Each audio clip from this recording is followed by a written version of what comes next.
जय हिंद दोस्तों। आप सभी मेल और फीमेल कैंडिडेट के लिए 18,571 पदों पे नई भर्ती जारी हो गई है। दोस्तों एक चीज मैं बता दूं, बहुत सारे ऐसे कैंडिडेट होते हैं जिनका अगर वो डिफेंस सेक्टर में जाता है एग्जाम दिलाने या कोई वैकेंसी में फॉर्म फिल करता है, क्योंकि डिफेंस का वैकेंसी सबसे ज्यादा आती है, ठीक है, तो वहां पे वो लोग हाइट की वजह से रिजेक्ट हो जाते हैं। वहां पे बहुत सारे ऐसे कैंडिडेट हैं जो दौड़ नहीं पाते हैं, बहुत सारे ऐसे कैंडिडेट हैं जो इंटरव्यू से बहुत ज्यादा डरते हैं, बहुत सारे ऐसे कैंडिडेट हैं जो इंग्लिश से बहुत ज्यादा डरते हैं, क्योंकि बहुत सारे ऐसे एग्जाम होती है जहां पे इंग्लिश आती है। दोस्तों तो आज मैं आप लोगों को ऐसे भर्ती के बारे में बताने वाला हूं जिसमें ऑनलाइन अप्लाई स्टार्ट हो चुकी है, और ये जो वैकेंसी है ना वो सिविल डिपार्टमेंट के अंतर्गत पोस्टिंग देती है, और सुबह आप ड्यूटी जाओ भैया, दो शाम तक आप अपने घर आ जाओ। सरकारी वैकेंसी है। इस वैकेंसी में ना देखिए, आप अपने घर के नजदीक भी पोस्टिंग ले सकते हो सरकारी। तो इसी वैकेंसी के बारे में आज आप लोगों को A to Z जानकारी बताने वाला हूं। बस आप सभी से एक मांग है, वीडियो को एक लाइक जरूर कर दीजिएगा। दोस्तों आपका एक लाइक हमें मोटिवेट करता है, साथ ही साथ सब्सक्राइब कर दीजिएगा। दोस्तों अब देखिए, जो पहला नंबर का वैकेंसी है ना भैया, एक चीज मैं बता दूं, ये जो वैकेंसी में ना मैं आप लोगों को आज 3 प्रकार के वैकेंसी के बारे में बताने वाला हूं, जिसमें से पहला नंबर का वैकेंसी है ना, उसके बारे में सबसे पहले आप लोगों को मैं बता दूं, इसमें आप लोगों का इंग्लिश से कोई लेना देना नहीं है, ठीक है, क्योंकि देखिए बहुत ज्यादा कैंडिडेट इंग्लिश से डरता है। दूसरा, इंटरव्यू से कोई लेना देना नहीं है, इसमें इंटरव्यू नहीं होता है। तीसरा, आपका हाइट, दौड़, चेस्ट कुछ भी नहीं है। चौथा, टाइपिंग टेस्ट भी नहीं है। बहुत ज्यादा कैंडिडेट क्या किससे डरते हैं? टाइपिंग से डरते हैं, तो वो टाइपिंग भी नहीं होने वाला है, बस आपके एग्जाम से सिलेक्शन है। और ये जो वैकेंसी है ना, अगर इसमें हम टोटल पोस्ट की बात करें तो 9,900 प्लस इसमें वैकेंसी है। दोस्तों ठीक है, और ये जो भर्ती है ना, हर एक गांव, मतलब देखिए, ये जो वैकेंसी मैं बता दूं, हर एक राज्य का अलग अलग वैकेंसी है। दोस्तों हर एक राज्य का अलग अलग वैकेंसी है, और हर एक राज्य में अलग अलग कट ऑफ जाती है। दोस्तों क्योंकि ये जो वैकेंसी है ना, ग्रामीण बैंक के अंतर्गत आई हुई है, और ग्रामीण बैंक के वैकेंसी में एक चीज मैं आप लोगों को बता दूं कि इसमें आपसे लोकल लैंग्वेज पूछते हैं। तो एक फायदा है आपको, आप जिस स्टेट में हो अपने घर के नजदीक नौकरी ले सकते हो। इस भर्ती का यही एक सबसे बड़ा फायदा है, ठीक है। ग्रामीण बैंक की तरफ से वैकेंसी है, 9,900 प्लस पोस्ट है।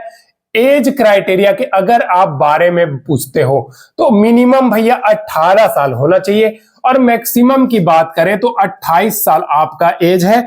आप इस वैकेंसी में फॉर्म फिल कर सकते हैं। साथ ही साथ अगर आप रिजर्वेशन बोले तो SC हो गया, ST हो गया तो 5 साल की छूट है। OBC कैंडिडेट हो तो भैया 3 साल की छूट है एज में आप लोगों का। साथ ही साथ आप लोगों को बता दूं एक चीज और, अगर इसमें आप फॉर्म फिल करते हैं इस ग्रामीण बैंक की वैकेंसी में, तो टोटल अगर पोस्ट आप देखा जाए तो हर एक स्टेट के लिए तो अलग अलग वैकेंसी है, लेकिन इस बैंक की वैकेंसी में ना भैया फॉर्म का ना आप लोगों को भरने का फी लेता है। तो फी की अगर हम बात करें तो इसमें यूआर कैंडिडेट, OBC कैंडिडेट, ठीक है, या फिर EWS कैंडिडेट, इन सभी से 850 रुपया फी है। और SC हो गया, ST हो गया, साथ ही साथ PH कैंडिडेट हो गया, इनसे 175 रुपया फी है। दोस्तों ठीक है, अब देखिए, ये जो वैकेंसी है इसका एक खासियत आप लोगों को मैं पहले ही बता चुका हूं, लेकिन मैं एक बार फिर से बता दे रहा हूं, इसमें आपका जो कट ऑफ है हर एक स्टेट का अलग अलग आता है। आप अपने घर के नजदीक पोस्टिंग ले सकते हो, क्योंकि हर एक राज्य में अलग अलग ग्रामीण बैंक होती है। दोस्तों आप सभी को पता होगा, 3, 4 या 5 गांव मिलाकर के एक ग्रामीण बैंक रहता ही रहता है। कोई टाउन में हो, कोई अगर छोटा सा सिटी में हो, आप सभी देखे होंगे ग्रामीण बैंक अपने आपके राज्य के नाम के आधार पे होता है, जैसे कि राजस्थान ग्रामीण बैंक, छत्तीसगढ़ ग्रामीण राज्य ग्रामीण बैंक, ऐसे होता है ये बैंक, ठीक है। अब देखिए, अगर इसमें एज क्राइटेरिया आप लोगों को बता दिया, फी बता दिया, ऑल इंडिया के कैंडिडेट भर सकते हैं, ये भी आप लोग जान लीजिए। हर एक राज्य का अलग अलग वैकेंसी होती है, अलग अलग कट ऑफ जाती है। अप्लाई डेट की बारे में बात करूं, अप्लाई डेट की अगर हम बारे में बात करते हैं तो भैया 27/6/2024 इसका लास्ट डेट है, यानी कि 27 जून 2024 इस वैकेंसी का लास्ट डेट है। लास्ट वैकेंसी खत्म होने से पहले आप जरूर भर लीजिएगा। ठीक है, अब देखिए टोटल पोस्ट कितना था, ये यहाँ पे लिख दे रहा हूं दोस्तों। टोटल पोस्ट था 18,571 पोस्ट। ठीक है, अब देखिए ये तो हो गया आपका ग्रामीण बैंक का। ठीक है, जिसमें फॉर्म अप्लाई स्टार्ट हो चुकी है, इंग्लिश मांगता नहीं है। ठीक है, अब योग्यता की अगर हम बात करते हैं कि इसमें अगर योग्यता क्या मांगी गई है, तो भैया एनी डिग्री, यानी कि एनी आप स्नातक पास हैं, आप इस भर्ती में फॉर्म फिल कर सकते हैं। स्नातक यानी कि डिग्री, चाहे आप बीए की हो, बीकॉम की हो, बीएससी की हो, इंजीनियरिंग की हो, कुछ भी की हो, डिग्री के अंतर्गत आपका सर्टिफिकेट आता है। डिप्लोमा की बात नहीं कर रहा हूं, आप इस वैकेंसी के लिए एलिजिबल है दोस्तों।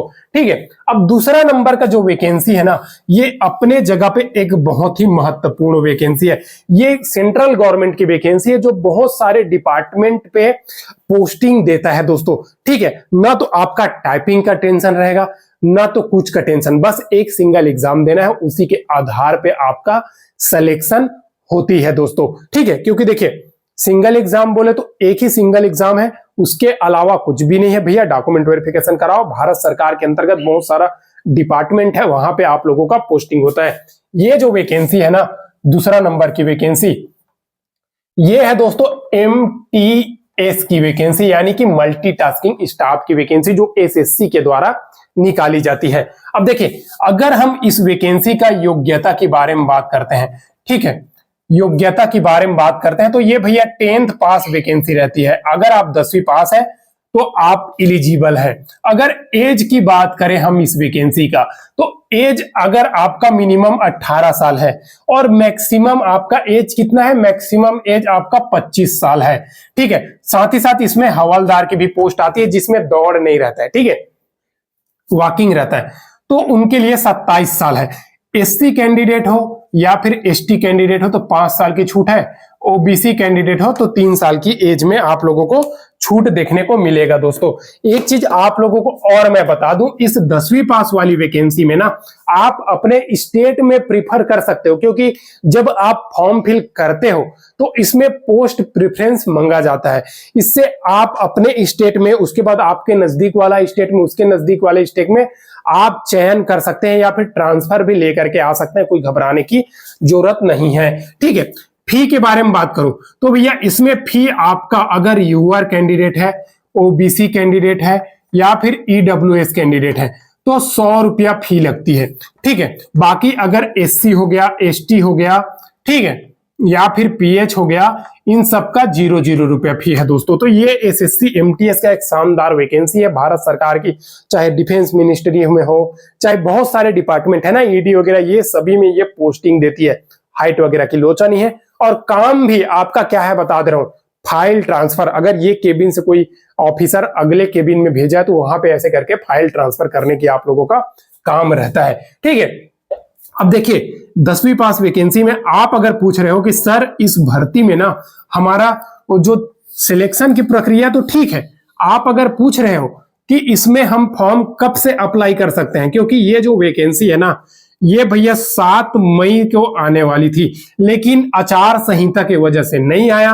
अभी क्या हुआ, लोकसभा का चुनाव कंप्लीट हो गया, रिजल्ट आ गया, आचार संहिता कंप्लीट हो गया, खत्म हो गया, तब ये वैकेंसी आप लोगों को इस जून के महीना में, ठीक है, कभी भी देखने को मिल जाएगी, क्योंकि आचार संहिता खत्म हो गई है।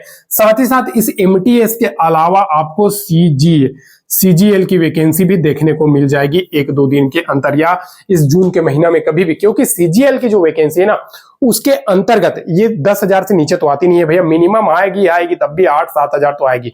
अब इस वैकेंसी में, CGL की वैकेंसी में आपको एक चीज मैं बता दूं, CGL की वैकेंसी में आपका इनकम टैक्स ऑफिसर हो गया, CBI का सब इंस्पेक्टर हो गया, इंडिया पोस्ट ऑफिस का इंस्पेक्टर पोस्ट हो गया, और अकाउंटेंट, मतलब रेलवे में जो ASO की post, assistant section officer post, ये सारा पोस्ट CGL के थ्रू चयन होकर जाता है। तो इस पोस्ट में भी जरूर अप्लाई कर दीजिएगा, ठीक है, क्योंकि ये पोस्ट भी इस जून के महीना में कभी भी आप लोगों को देखने को मिल जाएगी। ठीक है, तो ये तो हो गया 2 पोस्ट MTS की, और CGL का पोस्ट भी लगभग 10,000 के आसपास आने वाली है। अगर MTS की हम पोस्ट की बात करें तो 8,000 से लेकर के भैया 10,000 के बीच में ये भी आप लोगों को देखने को मिल जाएगी अगर टोटल पोस्ट की बारे में बात करते हैं तो। ये तो हो गया आपका एमटीएस की वैकेंसी दोस्तों। अब इसके बाद जो तीसरा नंबर का वैकेंसी है ना, वो बड़ा शानदार है। ये जो वैकेंसी है ना दोस्तों, ये आप लोगों का आया है, लेकिन उससे पहले आप लोगों को एक चीज और मैं बता दूं, इसमें अगर आप रिजर्वेशन कैटेगरी के कैंडिडेट हैं तो आपको एक चीज मैं बता देता हूं दोस्तों, रिजर्वेशन कैटेगरी कैंडिडेट को आने जाने का एग्जाम सेंटर तक ट्रेवलिंग पास मिलेगा। ठीक है, ये जो तीसरा नंबर की आपका वैकेंसी है ना भाई, ये आ जाता है किसके तरफ से आता है? ये आता है आपका परमाणु विभाग की तरफ से। ठीक है, परमाणु विभाग की तरफ से। ठीक है, परमाणु विभाग की तरफ से। और अगर इस वैकेंसी में हम अप्लाई डेट के बारे में बात करें, ठीक है, फॉर्म अप्लाई कब से हो रही है, तो इसके अगर हम बारे में बात करें तो ऑलरेडी स्टार्ट हो गई है। 25/6/24 इसका वैकेंसी का लास्ट डेट है। इससे पहले आपको फॉर्म फिल कर लेना है। अगर हम एज क्राइटेरिया के बारे में बात करते हैं तो एज आपका 18 मिनिमम है भैया, और आप लोगों का 28 साल मैक्सिमम एज है।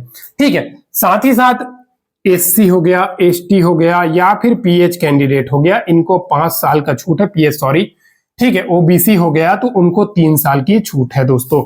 ठीक है, अगर हम फी के बारे में बात करते हैं, एग्जाम फी का, तो यूआर, ओबीसी, ईडब्ल्यूएस, ठीक है, कितना रुपए फी है? ये आप लोगों का 100 रुपए फी है। बाकी एससी हो गया, एसटी हो गया, या फिर पीएच कैंडिडेट हो गया, इनका 0 रुपए फी है। इस वैकेंसी का फॉर्म अप्लाई स्टार्ट हो चुकी है। मैं सारा कुछ वैकेंसी का जितना भी आप लोगों को बता रहा हूं उसका लिंक डिस्क्रिप्शन में दे देगा, वहां से जाकर के आप फॉर्म फिल कर सकते हैं। अगर टोटल पोस्ट की अगर हम बारे में बात करते हैं तो 58 पोस्ट पे भर्ती जारी हुई है दोस्तों, जिसमें ऑनलाइन अप्लाई स्टार्ट हो चुकी है।